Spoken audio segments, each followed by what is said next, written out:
the Great Resignation.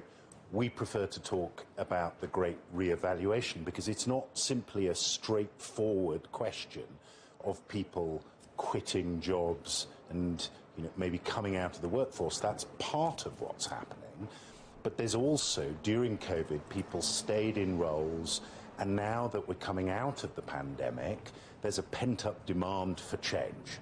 I think the pandemic itself, because of its nature, has made people question fundamental things about what they do, where they do it, and how they do it. And when you put that together, you have a real reevaluation of people's working lives going on, and it's happening across the world. People switching careers, reevaluating their life goals, maybe leaving employment to pursue entrepreneurial dreams.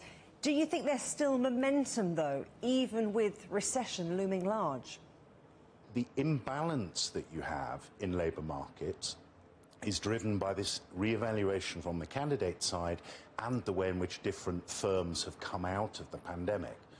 Now, in terms of how recession impacts that, actually, we've just released some research together with the Economist that looks at when individual markets, job markets, are likely to get back to their pre-COVID trends.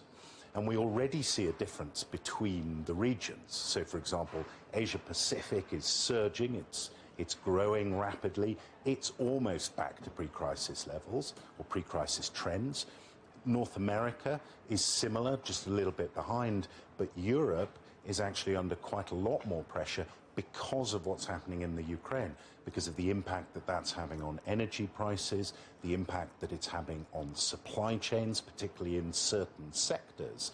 And so the question of how recession impacts what's happened or what is happening really depends on where in the world you are, because this is not a uniform set of challenges that we're all dealing with. You also have a situation where there seem to be fewer opportunities for women getting back into work post-pandemic, and young people as well. That's another trend where they've missed out on mentorships during the pandemic. And so, what's the market looking like for all of those different segments? So certain sectors being stronger as a result of the pandemic, certain ones being not quite so strong. To your point, that drives a real need for upskilling and reskilling of significant chunks of the workforce, and some of that rests with the employees themselves who wish to move roles. Some of it rests with companies who need to retrain their workforce. On the side of working women, there's lots of research that shows that actually the pandemic impacted them quite severely.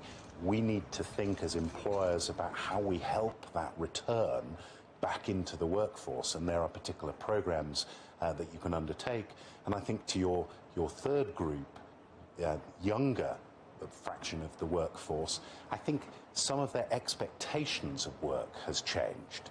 So in particular, desire for flexibility, a desire to work for companies with real purpose. These are things which have all come or been accelerated by the pandemic, and employers have to think about all of it when they're thinking about their total workforce needs.